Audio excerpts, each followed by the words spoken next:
আসসালামু আলাইকুম গাইস, আজকে আপনাদেরকে একটি ইন্টারেস্টিং খবর জানাবো এবং ইন্টারেস্টিং খবর দেবো।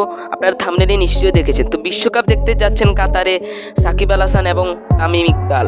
তো গাইস, এটি কতটুকু সত্য এবং কি সত্য নাকি মিথ্যা সেটি আজকের ভিডিওতে আপনি জানতে পারবেন।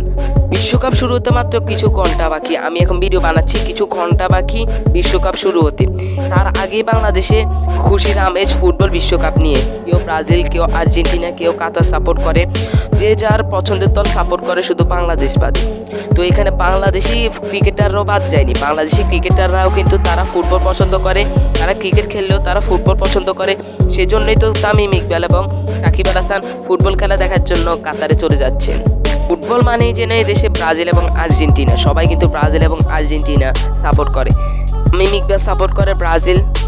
আগামী 25 নভেম্বর সার্বিয়ার বিপক্ষে মুখোমুখি হবেন নেইমাররা। সেই খেলা মাঠে বসে উপভোগ করতে কাতারে যাচ্ছেন টাইগাররা। ওপেনে তামিম এবং সাকিব আল হাসান, যে কারণে বাংলাদেশ ক্রিকেট লিগের খেলা হবে না এই দুই তারকা ক্রিকেটারের।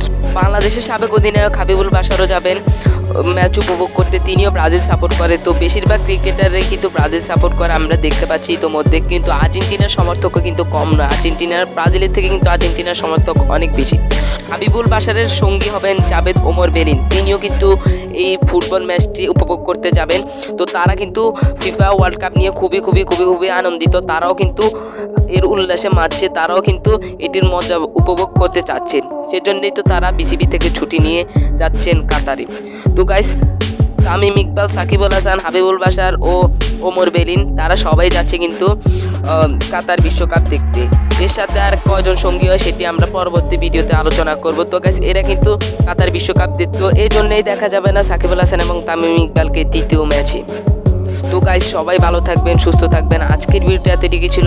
আমি আশরাফুল বাশার আইসান ছিলাম এতক্ষণ আপনাদের সাথে। আপনারা দেখছেন AIPA স্পোর্টস।